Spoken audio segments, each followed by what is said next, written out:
Hey guys, so we are up to Victory in Europe in our discussion of World War II, Unit 8, and in this video, actually in this next two videos, we're going to take this topic of victory in Europe and follow it basically from the turning point where Hitler begins to lose power to basically the very end. And so by the end of the second video in this series, Hitler will be a thing of the past, and the Nazis will have lost, and the Allies will have won in Europe. And then, in subsequent videos, we'll finish up the war in the Pacific. So, we are on the downhill slope now of World War II, and we're going to begin today by actually going outside of Europe to describe how the Allies won the war in Europe. We're actually going to go back to North Africa and finish up that part of the story.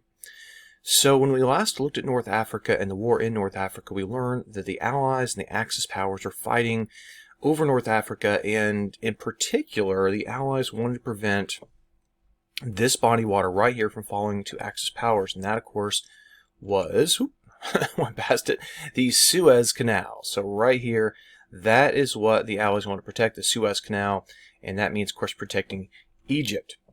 So, by October of 1942, German troops then were pushing in. They're about halfway through Egypt, and that's too close for comfort for the Allies. And, you know, if the Axis forces took the Suez Canal, this would greatly hurt the British war effort, so they have to defend this at all costs. So this results in what's known as the Battle of El Alamein. And this takes place from October to November 1942. And in this battle, the British general Bernard Montgomery is going to win a decisive victory against German troops. And this battle, the Battle of El Alamein, will be the turning point of the war in North Africa, because from this point forward, the British will be on the offensive, heading this direction, and the Germans and their Italian allies will be heading this direction. So, there's the Battle of El Alamein, again, a major turning point, not just in the war for North Africa, but World War II altogether. In fact, well, here we are looking at a British soldier flashing the V for victory sign at some German prisoners of war. Just to illustrate how important this battle was, Winston Churchill, the Prime Minister of the United Kingdom at the time, famously said that it could almost be said, before Alamein we never had a victory, after Alamein we never had a defeat, showing that turning point nature of the battle. He also said, referring to the battle, now this is not the end, it is not even the beginning of the end, but it is perhaps the end of the beginning. In other words, the war has turned against the Germans. And as the Germans are heading westward away from the Allies, they're also facing another threat. About 100,000 Allied soldiers are going to land in Morocco. Most of these American soldiers, this is really our first chance to get into the war against the Germans in a big way. And this, it'll be a learning process for Americans, we'll say that much. There will be some battles, particularly over here in Kasserine Pass, for example, where the Americans are going to get a bloody nose from the Germans, because we're new to this war thing, and the Germans are seasoned veterans, for sure. So commanding Allied forces in this campaign is Dwight D. Eisenhower, better known as Ike. That's his nickname, Ike Eisenhower. This guy will go on to become president in the 1950s, and he will also go on to be the supreme Allied commander in Europe. So the Germans find themselves basically caught in the middle. The British coming in from the east, and the Americans coming in from the west. They're sandwiched in the middle, and most of Germany's vaunted Africa Corps under German General Erwin Rommel is captured. Okay, some of them are able to make the jump from North Africa to Sicily, but most of them are going to be captured right here. And this is going to be a pretty big defeat for the Germans and the Italians. You can see the prisoners of war and an American posing with his Tiger tank, which was one of Germany's most formidable designs for tanks. Alright, let's take a moment to step away from the battlefield and look at the war plans for victory. And that brings us to a group known as the Big Three. This is Winston Churchill of Britain, Franklin Delano Roosevelt of the United States, and Joseph Stalin of the Soviet Union. So the big three, again, FDR, Churchill, and Stalin, they're going to meet periodically throughout the war to coordinate their war plans, to come up with a strategy to defeat Nazi Germany. And the first big meeting was at Casablanca, where actually only Franklin Roosevelt and Winston Churchill were present. Stalin didn't meet at this conference. This is West Africa, Casablanca. The Allies decide that going forward, the way we're going to finish this war is by demanding an unconditional surrender of the Axis powers. Unconditional surrender simply means that the war continues until the bad guys agree to give up everything. Okay, they don't get to keep anything. They don't get to keep power. Their surrender is unconditional. They lose totally. Otherwise, the war continues. Now, at this point, the Allied country that's facing the main brunt of the German war effort is not America. It's not Britain. It is the Soviet Union. And at the Tehran conference, and Tehran is the capital of Iran, by the way, the big three finally meet, all three members, FDR, Churchill, and Stalin, and there Stalin puts a great amount of pressure on his Western allies, FDR and Churchill, to open what he called a second front. What that meant is we need to attack Germany somewhere in Western Europe to divert some of the German war effort away from the Soviet Union, to relieve some of the pressure on the Soviet Union. All right, now let's talk about the biggest battle of World War II, the Battle of Stalingrad. This one is a major turning point. So let's get into the details of the Battle of Stalingrad. So by the summer of 1942, Hitler is facing a little bit of dilemma. So his original attack in 1941 had gotten basically all the way to Moscow, and then he'd been forced back in the winter of 41-42. Now in the summer of 42, he's ready to attack again, but where to go? And he becomes very much interested in taking the oil-rich lands down here in what's known as the Caucasus Mountains. If he can go down here, he can get himself lots of oil that Germany desperately needs. And along the way, he becomes distracted by, let's take the city of Stalingrad. Now, two reasons to take Stalingrad. Number one, of course, it's named for Stalin. So if you take it, it's like this personal insult against Joseph Stalin. But secondly, Stalingrad was a major industrial city. Lots of factories producing lots of the goods that the Soviet army needed to fight against the Germans. So Hitler sees it as a viable war goal. And so he really becomes obsessed with taking the city and throwing more and more resources at it. So by August of 1942, German forces have entered the city of Stalingrad. The German Air Force, the Luftwaffe, is bombing the city constantly. And by November 1942, about 90% of the city is under German control. And it looks like, once again, Germany is going to secure a great victory. But that's not to be. On November 1942, Stalin orders a massive counterattack against the German forces. So let me show you the map, and this will make a little bit more sense. What happens is, here's the German army. They've pushed in, so these little boxes are here. This is the German army. They've pushed in, and they've captured most of Stalingrad, okay?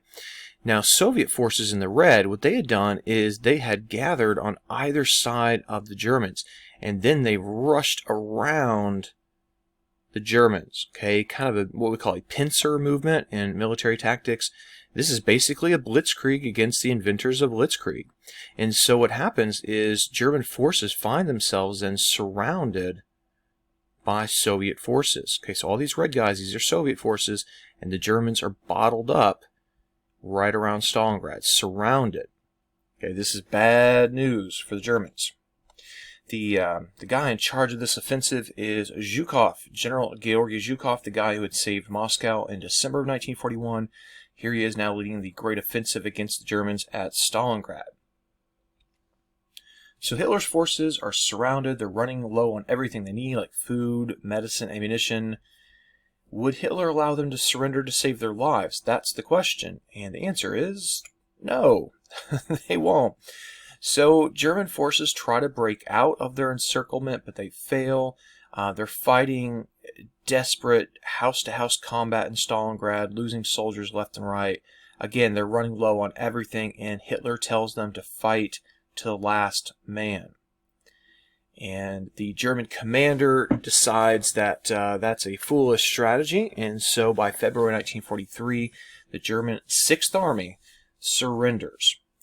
And the army that had marched into Stalingrad, 330,000 strong, is down to 90,000 when it surrendered. And as a side note, these prisoners of war go into Soviet prisoner labor camps in Siberia, and they're held there years after World War II even ended. And when it's all said and done, the guys who had surrendered, only 5,000 are left to return home to Germany. So of original 330,000, only 5,000 ever returned home after the war was over. The rest of them all died. So this battle was a major turning point on the Eastern Front and World War II in general. The German war effort never is able to fully recover from this. I mean, yes, the war will continue for another 2 years, but the reality is Germany is really getting close to the breaking point after this. And from now on, the Germans will be on the defensive, and the Soviets will be on the offensive in this war. Here's a really interesting statue that's built, that the Soviets built to commemorate this great battle. It's called the Motherland Calls, and it's in the city of Stalingrad today, although the city of Stalingrad is actually not called Stalingrad anymore. It's called Volgograd, a reference to the river that flows through the city. But nonetheless, if you want to go see a pretty cool monument to World War II and this particular battle, head on over to Volgograd and check it out. Alright, now we're going to finish up by looking at the invasion of Italy, and then in our next video we'll get into D-Day and the final moments of World War II in Europe. So, who is this guy? Who was the dictator of Italy at this point? And of course, the answer is Benito Mussolini. We'll talk more about him in a second. So, FDR and Churchill agree to open up that second front against the Nazis, and they decide that France is just too difficult to attack at this point, so rather let's go for an easier target. Let's go after Italy. Churchill called it the soft underbelly of Europe. In other words, it's an easier target to go after Italy than it would be to go into Nazi-occupied France.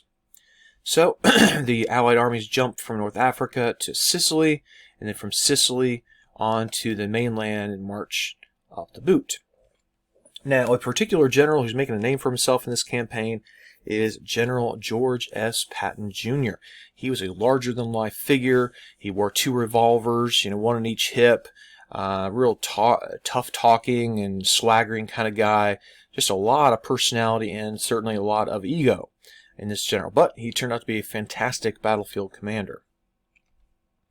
So after Sicily falls to the Allies, Mussolini is arrested by the King of Italy. Remember, they did have a monarchy in place still, and Mussolini is put under house arrest. The Germans, however, are able to launch a commando raid and rescue him. In fact, this picture is taken just after his rescue by these forces. And then he was put in charge of a puppet state in northern Italy. Now, to jump to the end of the war, as the war begins to go against the Axis and for the Allies, at the end of the war, Mussolini is on the run. And he's captured by some Italian nationalists who hated what he had done to their country, and they executed him. So there's the end of Benito Mussolini.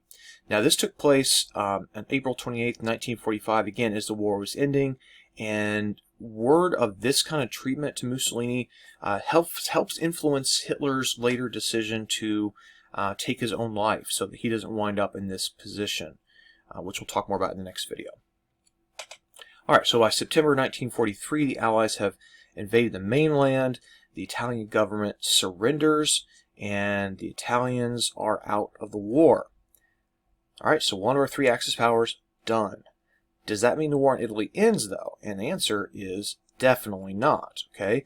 So Germany has a real problem. If Italy drops out of the war, that means the Allies could rush right up through here. So he's got to plug this hole by sending more and more German soldiers down.